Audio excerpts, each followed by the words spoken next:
Do it. All right.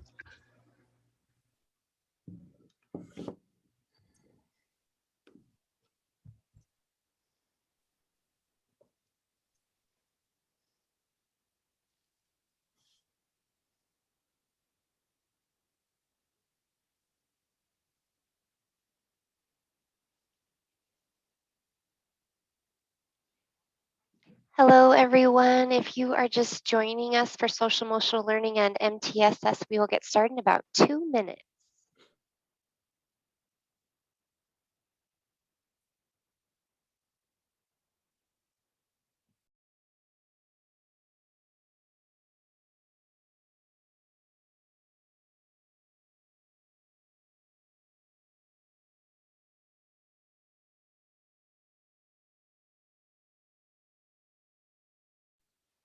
If you are just joining us, we'll get started in about 1 minute.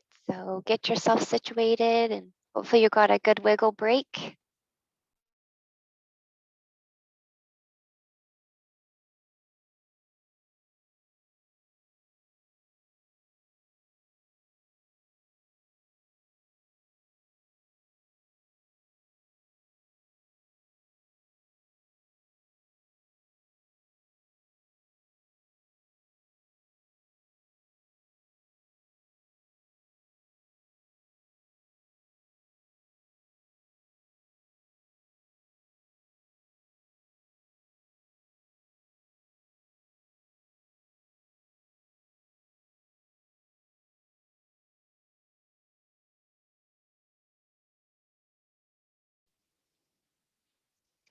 Hello, everyone.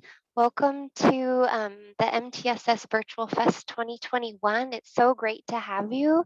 You have joined session 2D around social emotional learning and MTSS. I'd like to introduce myself briefly. My name is Selena Journey. I'm the Educational School District 112 Regional Implementation Coordinator. And I want to share our presenters today, Kelsey Schmitz, who is from the University of Washington. And we will also be learning from Johnny Fu, who is from Lake Washington School District. So they'll be presenting on social emotional learning and MTSS, and I can't wait to learn from them. If you're needing any closed captioning today, you can click the CC button at the bottom of your screen and the closed captioning will be provided for you. I also want to thank our sponsors, Northwest PBIS and Kaiser Permanente and the Office of Superintendent of Public Instruction for making the MTSS Fest a reality, especially in this virtual world right now. I hope your day is full of some really great learning. And with that, I'm going to pass it off to our presenters today. Great, thank you, Selena. It's good to be here. I just want everybody to know that I'm rocking my 3-year-old inaugural MTSS Fest t-shirt. If you watched the keynote and saw Corey in a suit and tie, I was regretting my wardrobe choices, but somebody encouraged me to continue on with my spirit for the fest. So I'm still in my 3-year-old t-shirt and I'm happy to be here with you all and happy to be presenting alongside my friend and colleague, Johnny Fu on social emotional learning and MTSS. And just want to get started with a land acknowledgement. Our Northwest Mental Health Technology Transfer Center and the University of Washington Smart Center acknowledges that we learn, live, and work on the ancestral lands of the Coast Salish people who walked here before us and those who still walk here. We are grateful to respectfully live and work and learn on these lands with the Coast Salish and the Native people who call this home. And if you aren't familiar with this website, I encourage you to learn more about the land that you live, learn, and work on. So as Selena said, and I mentioned in the land acknowledgement, I'm Kelsey Schmitz. I am the Assistant Director for Training and Technical Assistance at the University of Washington Smart Center, and I also lead a SAMHSA-funded Northwest Mental Health Technology Transfer Center's school mental health supplement, which supports the school mental health workforce in Alaska, Oregon, Washington, and Idaho. And for our very short time today, we have jam-packed this presentation with content and resources with the goal of helping you in getting started for planning for this year. So we hope that you learn about the context for CEL and MTSS in Washington, help you understand some common features of CEL and MTSS and rationale for integration, hear about the interconnected systems framework as an approach for integrating CEL and MTSS. And then I'm really excited to get to Johnny's part where he's going to tell you about CEL implementation and the connection to MTSS efforts in Lake Washington. And then finally, some free resources to support your planning. And as we get started again, just need to thank these wonderful partners that we have across the nation and throughout our region that we have been partnering and working together, and just want to give them acknowledgement for their contributions to this body of work. So as we get started, don't know how many of you have seen, this is the official Squirrel Scale. And we want to do a little bit of check-in, right? This is a session on social emotional learning, and it's important that we model what a check-in looks like. So how are you all feeling today? Put in the chat. You're also welcome to introduce yourself so we know where everybody is joining from. But let us know which squirrel represents how you're doing today. 4. Oh yeah, people are already thinking about fall. Excellent. Another 4. Yeah. All right. 8, 7s. A 2. Another 4. Another 2. A 9. Loving the snacks. We love snacks too. There's a 5 in there. I'm feeling ya. I see a 1, a 2 from Kristen. All right. Thank you. 8, MTSS all day. Oh, I love it. That's our fearless assistant director of MTSS for waOSPI who's saying that. So it's great to see him bringing the energy. And if you don't know him yet, make sure you get his contact and get a hold of him. Oh, that's a great plug, Johnny. That's a great plug for RJ. All right. Well, thank you for checking in and letting us know how you're doing today. So, you know, as many of you know, we have a new U.S. Secretary of Education, and, you know, he's continuing to support efforts around social emotional learning and mental health supports in schools. And you know, this was a quote that he said earlier in the spring as we were preparing to reopen, that we need to be prepared to ensure that social and emotional supports are a bigger part of the whole experience, not just this spring, but moving forward. So, you know, a lot of support at the state and federal level for social emotional learning, for mental health supports. I'm not sure how many of you have seen the behavioral health forecasts that have been coming out from the Department of Health. They have been putting these out every month throughout the pandemic. This is a really helpful way for us to understand the behavioral health symptoms during the pandemic, and actually any disaster for that matter. And just want to give credit to Dr. Kira Mosseth and the Department of Health for this information. But really, after several decades of research, there's a certain response and recovery patterns that humans go through when disaster happens. And they've adapted this specific chart to Washington State during COVID. And I just kind of want you to take a moment and look at this timeline. Think about when the pandemic started. Think about that honeymoon phase. Right? There was a lot of, we're in this together, we've got this, we can do this, right? There was sidewalk chalk all over my neighborhood and everywhere I walked. And you know, that honeymoon phase, really what followed after that was sort of last fall and winter, when we kind of found out that most of us wouldn't be going back to in-person learning. You know, going into the winter months is always challenging, especially when you live in a rainy part of the country. So that took us into the disillusionment phase. And, you know, from the disillusionment phase, what we're starting to see, and you see that split, some folks are moving back into reconstruction and recovery, and some that have had a more negative experience really are experiencing what they call a secondary disillusionment phase. So just really helpful information. If you haven't seen these, I recommend you checking them out. They have now started doing behavioral health impact situation report for youth that is really helpful with some data, and then just a wealth of resources on their page. The other thing I want to point out, though, on this slide is the reference to protective factors, right? Protective factors are characteristics, conditions, or behaviors that reduce the effects of stressful events.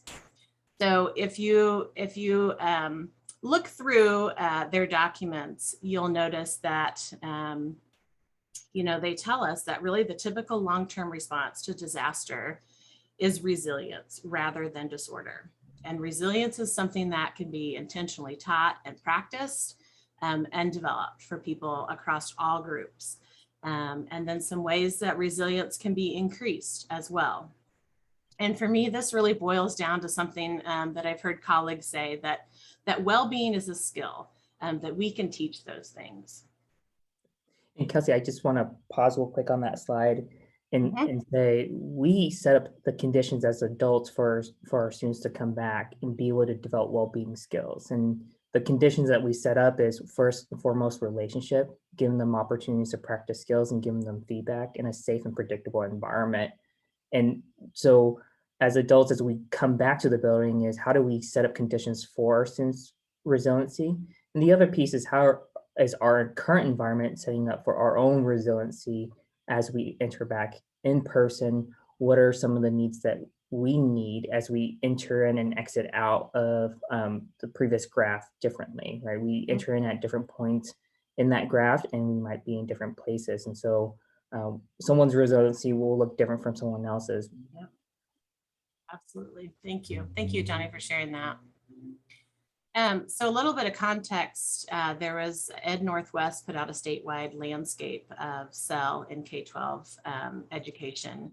And as part of this work, you know, what came out of it was that there's a need, and this was specific to Washington, again, a need for common language and a framework for SEL, guidance for how to integrate SEL with academics, and other initiatives, and just a call out from the folks that participated for more collaboration across state agencies and within OSPI to develop a more integrated and cohesive approach to SEL.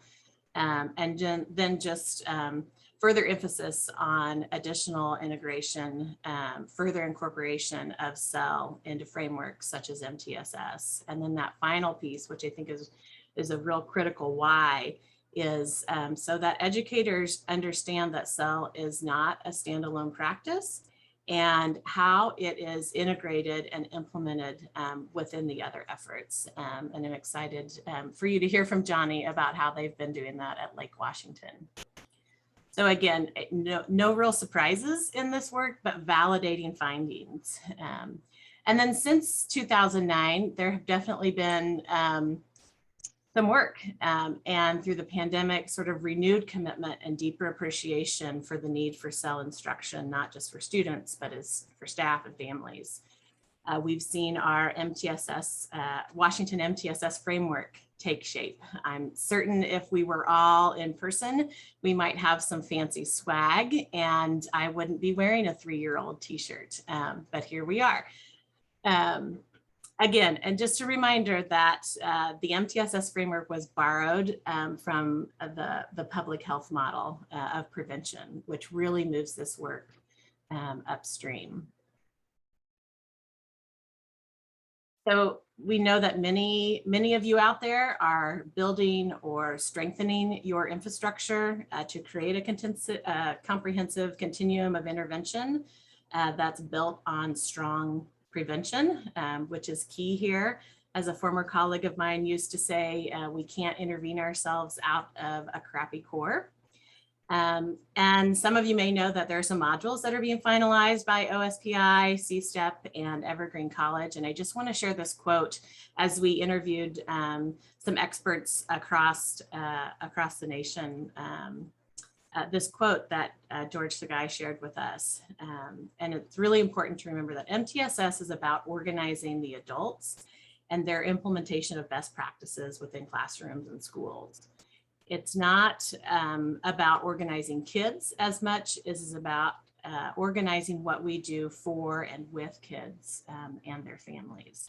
So we think of MTSS as the umbrella that RTI, PBIS, social emotional learning, basic needs, all of these things fit under that umbrella. And another way to think about it is like the operating system on your phone or your computer that makes all of your programs run. And I think that takes us a little bit back to the keynote. How many of you were in the keynote? If you're in the keynote, type yes in the, or just a Y in the chat. If you did not see the keynote, I consider that strong foundational material to not only this session, but all the sessions at MTSS Fest. Great. Okay, so lots of people saw Karen and Corey this morning talking about implementation science. So I totally promised that I had this slide in before the keynote. You can ask Johnny, he saw the draft, it's been there. But it is always validating when you have a slide in your deck that was shown by the keynote presenters. But you know, when it comes to implementing those programs and practices, too often those the development of the delivery system is skipped. And we wonder why things didn't get implemented, right? Think about that cartoon that Karen showed this morning. We're just often left without a plan. So this quote just really hits home. And may or may not be a future tattoo of mine. The use of effective interventions without implementation strategies is like serum without a syringe, right? The cure is available, the practices, the programs, the things that we know work are available, but we don't have a delivery system, right? How do we ensure that SEL is being implemented? And so you heard Karen talk about this formula for success, that we have to have all three of these things because it's a multiplication example. We have to have our practices. We have to have effective implementation. So those stages and drivers that Corey talked about. And we have to have the enabling context. And if we're missing any of those, then we're not going to get to our socially significant outcomes. So, you know, as we reflect back to the phases of disaster and the pandemic, and as kids are coming back and we're seeing increasing mental health needs, there's been infusion of funding, right? A lot of ESSER funds that we have. And I guess this is just a reminder to think about, we really can't hire or buy our way out of this, that we're going to have a system we're going to have to use our MTSS logic to redesign the system. So, you know, I love this chart that Susan Barrett offers us. We can't just hire social emotional experts. We have to make sure they're participating, they're integrated in our teams, and they're helping us strengthen our tier one. We have to adapt their role to include that they are building capacity of all staff in the building.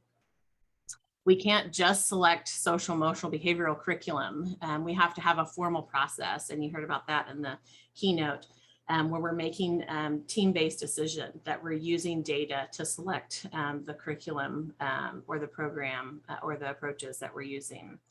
That all instructional staff are teaching, are modeling, are teaching alongside academic content. We can't just train on trauma-informed practices, right? We have to think about team-based training. We have to think about time folks need to embed and practice their skills and become fluent, and then time to develop an evaluation plan. We can't just strengthen our partnerships with our families and community providers without putting them on our teams, expanding our teams to include those folks. and using problem solving logic, and as well as our school and our community data to inform efforts across the tiers. So it's just not going to be sufficient that we add staff without changing the system and the structures to ensure their effectiveness. And this has all been sort of operationalized within the Interconnected Systems Framework, where we're deliberately applying the multi-tiered PBIS framework for all of our social, emotional, behavioral interventions to create a single system of delivery. And not just at the school level, but we have the symmetry of process along that cascade of supports that Karen showed this morning. And that active participation of our family and youth are central in this work. So if you want some more information about the Interconnected System Framework, there is a lovely free implementation guide. So I invite you to check that out. Within that guide, I'm going to talk just briefly about a couple of installation guides that you can use at the school and the district level. But before I do that, I just want to share something new that our team with the Pacific Southwest Mental Health Technology Transfer Center worked on through the summer, because we hear loud and clear that there are a lot of resources and there's, not much time to hunt and peck and try to find things. So we tried to make this a little bit easier by putting all of the recorded material that we have put together in the last couple of years, some of the foundational material, anything from short 4-minute clips about what is an interconnected systems framework, to key readings, to key tools and implementation examples, all within this one document. So before I hand it off to Johnny, I just want to make a specific call out to 2 tools that I think are really essential in your planning as you're working on integration. And the first is the ISF District Community Installation Guide. It's a step-by-step process that's going to not only walk you through these steps that you see, but it's also an interactive document that you can use that's hyperlinked. So it one of the steps includes doing a working smarter audit. What are all the teams that we have in our building? So what you'll find in this is a link to that tool that you can use for that. And then a way to document the actions and assign team members to different things. It also has some great guiding questions throughout. So hopefully this is something you can add if you haven't already to your planning documents. And then I just want to quickly give an example of a district in the Pacific Northwest that we've been working with, and really kind of where they started and where they are now. So this is an example of where they were, and I'm sure many of you can relate to multiple teams doing many things with a lot of overlap towards the same outcomes. And that was sort of one of the first things they did kind of a taking stock of who are all the teams and initiatives at the district level. And then what they did next is reorganized everything. So they had one district community leadership team, and then they had 3 different kind of sub teams or subgroups that the other previous teams kind of fell into. And then as they meet and work through different things, they pull in these different groups to that overall team. And then finally, the school installation guide. So if you're coming and joining us from a building, it's a symmetry of process at the school level. So you'll notice the steps that are included in the installation guide and really kind of set up in the same format where you can see even on the screen those hyperlinked activities and forms that you can use in your planning process.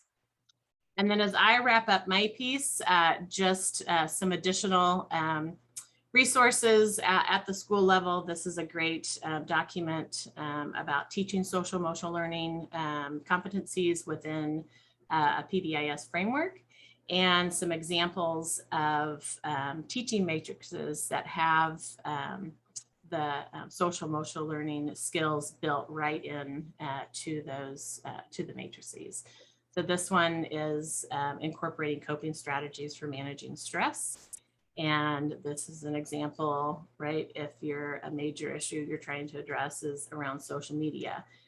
It's building those skills right into your teaching matrices. So folks see this as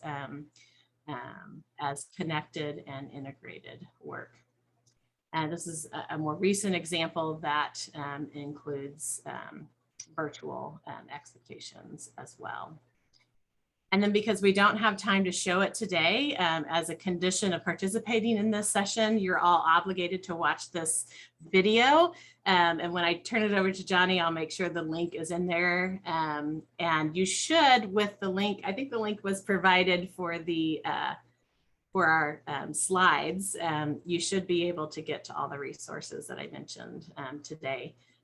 But this is just, it's a 4-minute video, just a great example of how they have integrated CEL and PBIS in their school, and a shout out to Kelly DeMonte and the work there. All right, Johnny, on to you. Thanks for passing it on to me, friend. Kelsey, as usual, always nails it and gives such great depth. And to say this work is messy, I hope that you all know that this work is extremely messy. It's never a straight shot line, as we all hope. But one of the things that I want to say is, as you do this work, it becomes clearer and clearer if you do it together as a community. And I just want to give thanks to our community here in Lake Washington, particularly our student services team. We have 5 amazing coaches that this work during this pandemic would have never been able to launch, be able to impact the students and teachers the way it did and impact our community. And I'll also say this is social emotional learning is not just an educational thing. We have to make it a community effort. And so what are your community stakeholders that you're engaging in and talking about social emotional learning, and how are we incorporating that into student well-being or just social well-being as a whole? So oftentimes we talk about social emotional learning and we don't talk about mental health like they're 2 things that are separate, but they're really intertwined. And this is the reason why I had this graphic up is really putting the puzzle pieces together. And it takes time and effort to really dive into and understand how these pieces work within your particular school context or your school district context. Context is really important as you think about implementation. One school district context may be different than another school district context, and it requires us to think about implementation in different ways. How do we implement some core key features that will help us move towards student outcomes? And so for us, our context is different from other school districts, but we are still trying to get at the same outcomes in terms of getting great student social emotional learning outcomes in terms of their well-being, sense of belonging, safety, sense of feeling that they matter. And that's all related to the next slide. If you can hit next for me, Kelsey, is really keeping equity central. And when we think about equity, oftentimes you think about the picture in which, we see the boxes. And I really have begun to really shift in thinking about not necessarily the box, but what is the world if we live in an equitable world, right? And so that second line there, if one's identity no longer predicts in a statistical sense how one fares. So think about someone's zip code. Think about a student's racial background. Think about a student's gender background. We just had a student voice panel yesterday, and one of our students was very honest with us and said, I didn't realize it was okay to be LGBTQ. Wow, that was sort of a moment for me to kind of step back and say, what is within our system that allows students to not show up who they are? And how do we get to this equity center sort of outcome? And I would say to do equity work requires a lot of hard work and discomfort, which means that we need to engage in our social emotional own reflection, own awareness. And so I would say that social emotional learning is inherently equity work. Now, one of the things that we need to pause and realize is the system that we put in place, we have to ensure that it doesn't create inequities, that what we choose to implement, what we choose as a practice doesn't inadvertently oppress students who live on the margin. And so we have to be really I think I paid it. how we set up our systems so that we are rowing in the same direction. One of the things I say about SEL and particularly our MTSS work is I call it rowing. If you just do SEL and you aren't doing PBIS or you aren't doing academics, we're not rowing in a direction. We all know that when we row with just one oar, we just go in a bunch of circles. And so for us, when we do equity work, we have to think about social emotional learning in that context of how are people showing up? How are they feeling? What is coming to their awareness? And how are we helping support them understand the social context in which they live in, both adults and students in our community? Next, Kelsey. And so one way to conceptualize this, and this is a development, I just want to be clear for us where we started in terms of SEL and where we are in SEL, and this is where we are in SEL right now, is understanding that SEL is just not a curriculum. And I think we could all agree on that. But what do we mean by SEL? We mean culture and climate, we mean explicit instruction and engagement. This figure really helped us as a school district to, okay, it's just not a curriculum. When we talk about climate and culture, what are we talking about? We're talking about instructional practice. What instructional practice strategies can we implement to increase students' participation and practice and social skills? And do it in a way that makes sense and it's embedded. I'll share a little bit more about our 3 signature practice. We decided, and for you guys to all know, we decided not to jump and find a curriculum. We decided that we really need to focus on the adults in front of our students, put relationship first. And to do so, that meant that we are going to be focused on instructional practice. How do we embed instructional practice that allows us to connect with students and allow them an opportunity to practice? Next. So here are some of the quick highlights pre-pandemic. SEL was really fragmented prior to the pandemic. It was really clustered around specialists. It was clustered around our school counselors. It was clustered around schools that, depending on who the leader was. We began to launch our MTSS work, both A and B, and we are on a journey to integrate both academics and behavior. But it began in 2017, 2018 with Northwest PBIS. Jessica did an amazing job helping us launch what does a system, a social emotional behavior system really look like at our schools.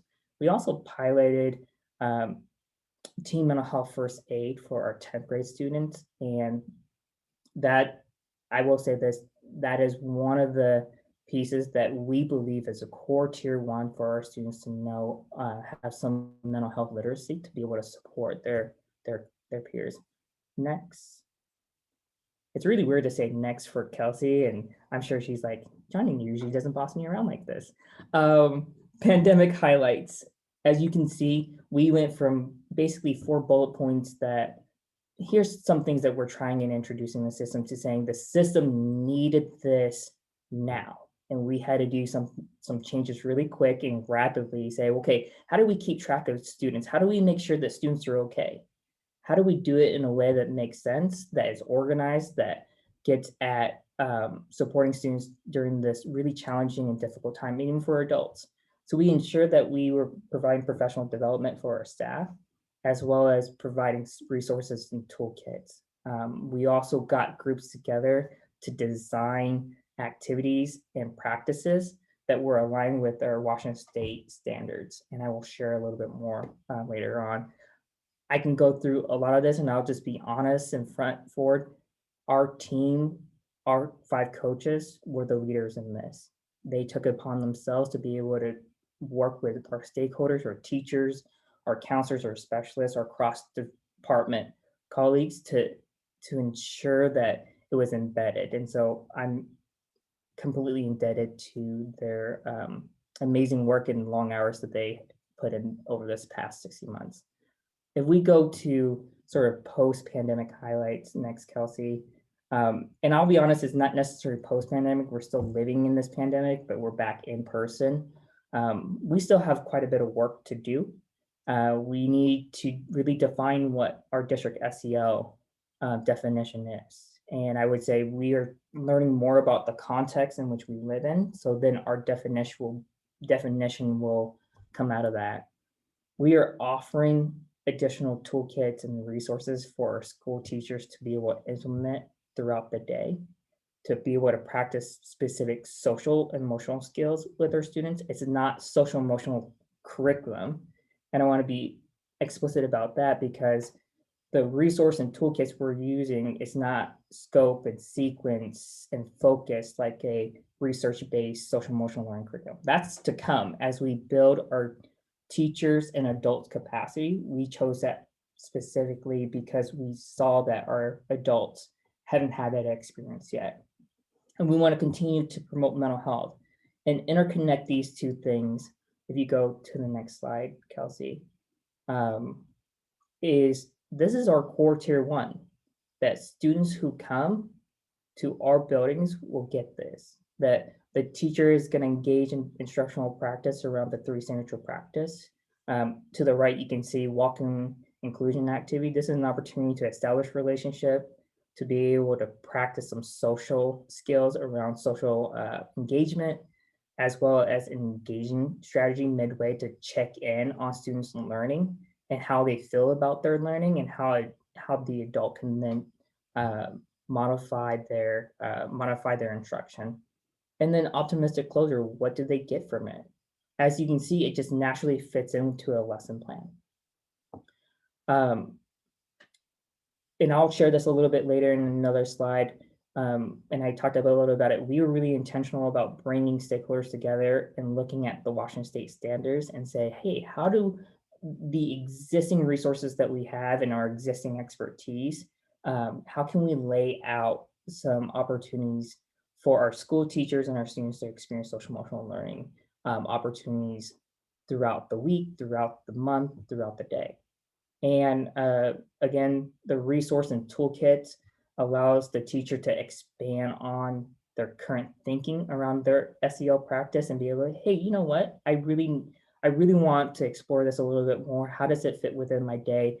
I need something more scaffold for me. Where can I get that? And those are the resources and toolkits that we have either built or we have partnered with other agencies. And to that point, there are challenges. I wish I can say it's a straight and narrow. It's been a challenge.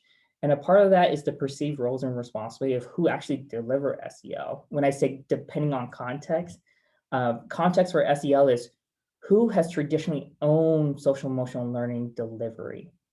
For us, it's primarily been our specialists.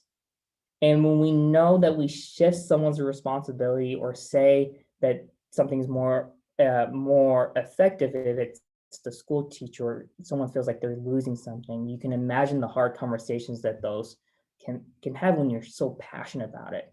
And so how do we shift and move some of those perceived roles and responsibilities? We really worked during this time with many of our school districts working around a letter of understanding of how to deliver instruction during this pandemic. And so shifting away from specialist delivered to sort of teacher delivered required one, working with our associations and at the same time working with our stakeholders, our school counselors, particularly around how can we deliver social emotional learning on a regular basis? What does their role look like to enhance student social emotional learning and support teachers to deliver social emotional learning throughout the day?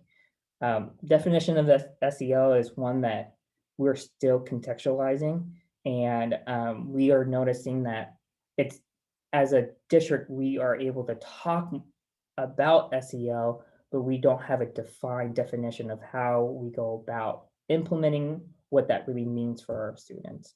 And the other thing is, during the pandemic, we realized that SEL was particularly focused on curriculum, but what we were talking about is practice and toolkits. And that just has taken time to develop. And we continue to develop that. We continue to say, be more explicit around what is a practice versus what is a curriculum versus what is a toolkit.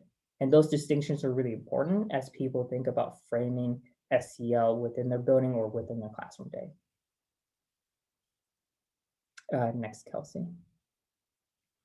So I just want to do some quick highlights with what we've done at each sort of grade level.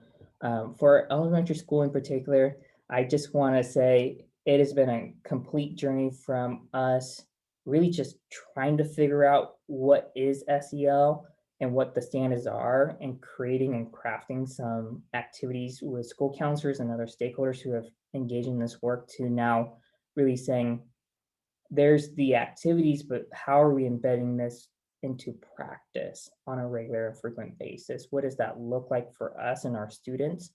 Not just to say that it's important to develop a relationship, but what particular skills that we're honing into. And here are some of the things that we have done. Kelsey, if you can go to the next slide, because I want to show this in particular. This is the work that came out of our working committee for the first from March to June of the pandemic, where we said, hey, we need to do something really quick. We need to ensure that it's standard aligned. Our committee got together, explore our current resources, second step, purposeful people, and other resources that we use in our district, and say, what are some of the lessons that we can create from these other lessons that we can pull to be able to deliver to teachers that is essentially not a whole lot of prep time, and at the same time, it gets to the heart at that particular standard. We did that for the first 20 weeks of the pandemic, followed by the summer doing continual work to have additional resource and activities for the first half of 2021, 2022, or 2020, 2021 school year.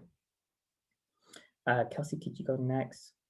And I know I'm talking really fast, so feel free to stop me, Kels. The other thing that we began to really understand working with adults in schools was the adult SEL is so critical. We talk about resiliency, we talk about building SEL skills. What we did was partner with Communities for Children around their adult SEL project. It was a pilot that we were able to engage with them. 2 school sites we chose, particularly as they had been engaging in PBIS work and SEL work around how to increase the adult SEL and what does that mean for the climate and culture. And we had 2 schools go through this. There was 3 modules: trust, stress management, and equity. Our initial results and data points to adult SEL is really important as we think about the climate and culture, as well as how does that look like when teachers are developing their own climate and culture in the classroom, and how explicit do they want to be around their social emotional skills that they are cultivating and developing in students. And so this is a project that we're looking at how to then do this from a district of 55 schools. We're 32,000 students strong. And so what does the professional development look like moving forward? And we are still wrestling with how to introduce adult SEL. Is it you sign up for a professional development, or do we do it at particular school site and scale up from there? We're still wrestling with it. As the data comes in, we will use a data decision-making protocol to decide our next implementation steps. Next. Secondary, our middle schools and our high schools are in different places. Many of you guys know the complexity that for high schools, sorry, Kelsey, can you go next? High school is challenging, and oftentimes there's not a curriculum that many can tap into. And middle school is unique in the sense that it's a smaller community, and they're in an interesting developmental phase that we can actually try some curriculums like Second Step or Character Strong. But one of the things that we did with our committees was we started at the Washington State standards. One of the things that we wanted to do was to create some credibility in this work, that this wasn't fluff, that the state of Washington actually has standards for this, and that These standards were built around a lot of research and stakeholders around the country, as well as state of Washington, to explicitly spell out what this looks like for our students in our schools. And so it's a great way to introduce Washington State standards that hasn't been done in our district before. Next. So for a middle school, we've had teacher leaders leading Character Strong. One of the things that we noticed was, and this is the equity piece, is some of our students felt disengaged or isolated from it.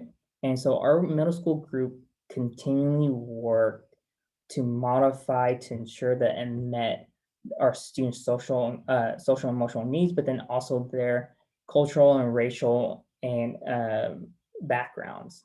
And that was a piece that we continue to wrestle with and continue to work with, and also continue to give feedback to the curriculum developers. And we had 2 of our coaches that really led this work, and really did some deep work around what is equity and why is equity really central to SEL, and how do we shift some of our current thinking around the curriculum so that it meets our student needs better. Next. Our high school highlights, and I kind of mentioned it a little bit before, is high school can be finicky. There's about 2,000 students, and how do we do that? And how do we jockey for time and opportunities? And one of the things that our concept is go slow to go fast. We convened a small group of high school participants, grew their understanding, and then grew the stakeholders with school counselors and administrators. We also had the benefit of implementing Panorama this year, grades 3 through 12.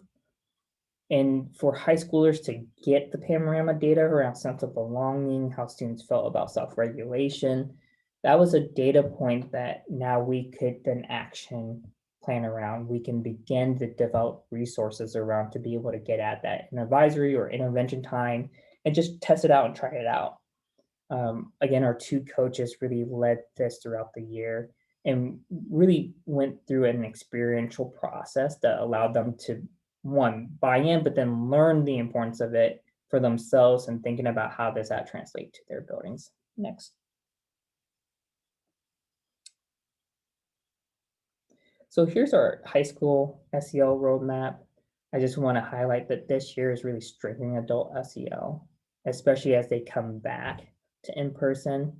How do we manage some of the stress? How do we manage some of the, how you call it, kind of like that, the middle school dance of, we're coming back, this feels really funky. How do I ask? How do I navigate? So improving adult SEL around awareness and being able to navigate some of the stresses is going to be really important. And then moving forward from there, how do we move towards curriculum? And I want to say we're going to move towards curriculum adoption, but that's going to take time. And we're not going to rush that process because we don't want to miss opportunities for our community to learn what this really is and gets embedded and sustained over time. Next. So, and I just want to end before I pass this on to Kelsey is, this work is incredibly rewarding and challenging, especially during the pandemic.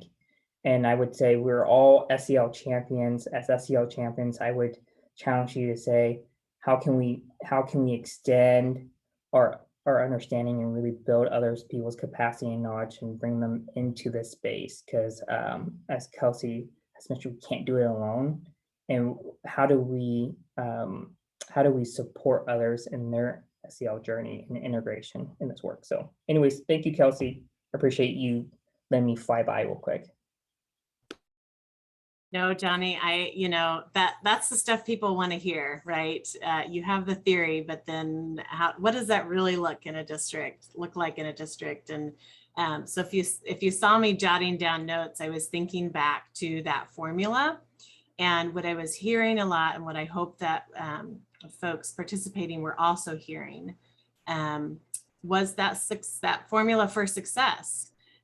So you have an effective practice, but how do you implement that? And I heard you talk about stages. We're not quite there yet. This is where we are. We're in this exploration stage. I heard you talk about, the drivers, the importance of training and coaching. And I heard you talk about the enabling context, so the teams, and I heard you talk about improvement cycles. We had to do this and then we had to adapt. And most importantly, I heard you talking about really understanding your student population, your community needs, and bringing people into the fold into this process. So I hadn't planned to sum it up like that, but I wanted to point that out and hope that others were able to hear some of that in the examples that you showed. So as we wrap up, I just want to send you off with some resources that will continue to help with your planning, with your implementation. A group of us worked on a document, the behavioral health impacts during and after COVID, and really what to expect and how to prepare for the return to in-person learning. And it is all very still relevant for where we are. So within this document, there are recommendations at the staff and building level, as well as at the district level. We were fortunate enough to partner with folks from Seattle Children's and the Center on PBIS to put this document together. The other thing that just recently came out from Florida is a document on integrating social emotional learning into your school-wide positive behavioral interventions and supports framework. So just kind of another quick guide that you can share out about kind of this rationale and the how-to. If you haven't seen the Returning to School During and After Crisis from the Center on PBIS, it's broken down to the guidance for state teams, for district teams, for school teams, and for educators. So wherever you are along that cascade of support, there is just a wealth of information for you. Something new that is just was recently released a couple weeks ago is a free 3-part training package for K-12 educators and school personnel on mental health literacy. So this was developed by the National MHTTC Network, for which our center is part of that network, and the National Center on School Mental Health. So you could get to it by going to classroomwise.org. What I like about this is the course is something that you can launch and take and have others take and do some PLCs around. And we've also pulled out from the course all the videos, all the resources for each of the modules. So if you just need to quickly go back, I saw this thing in module 2, and you can get to it from the Classroomwise website. So this kind of shows you what that resource collection looks like. If you're also not aware of this really incredible statewide mental health and well-being prevention and promotion campaign that's sponsored by one of the governor's Safe Start committees, I encourage you to check it out. It just continues to grow and has really been a people-powered campaign where folks are sharing how the pandemic has impacted their mental health, not just people, but experts and resources. So I encourage you to tap into that. Johnny talked a lot about SEL for adults, and there is a really helpful document available for using MTSS to build a culture of staff wellness. So I'm leaving you with our contact information because this was a quick hour together and a lot of information. I saw some things in the chat. I hope people can access the presentation. If not, just send me an email. I'll make sure that you get that. And then it's also going to be posted soon. So you will definitely have access to all of this information. And the last little thing, again, because our work is sponsored by SAMHSA, we would love for you to just take a few moments and give us your feedback. And just to be clear, this evaluation is not tied to your clock hours at all. So this isn't a mandatory thing. This is optional. But we love to let SAMHSA know how useful and the work that's happening, and so they continue to support initiatives like this. So I think the last slide, Selena, are you doing this last one? Yes, I just want to say thank you on behalf of waOSPI, Johnny and Kelsey, for sharing your expertise today and your experiences. You guys are doing amazing work. Just if you have any follow-up questions, you can send an email to cisl@k12.wa.us with the presenter's name and the session title. If you have any additional questions, Kelsey and Johnny also put in their personal information for email, so you can, of course, email them as well. Presentation materials will be available on August 18th. I had put the MTSS link to where you can go to access those materials. You'll see that a lot of them are archived from previous years already.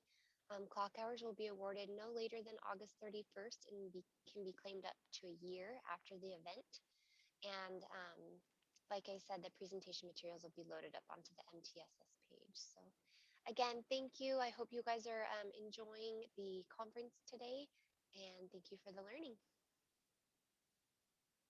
Have a great day.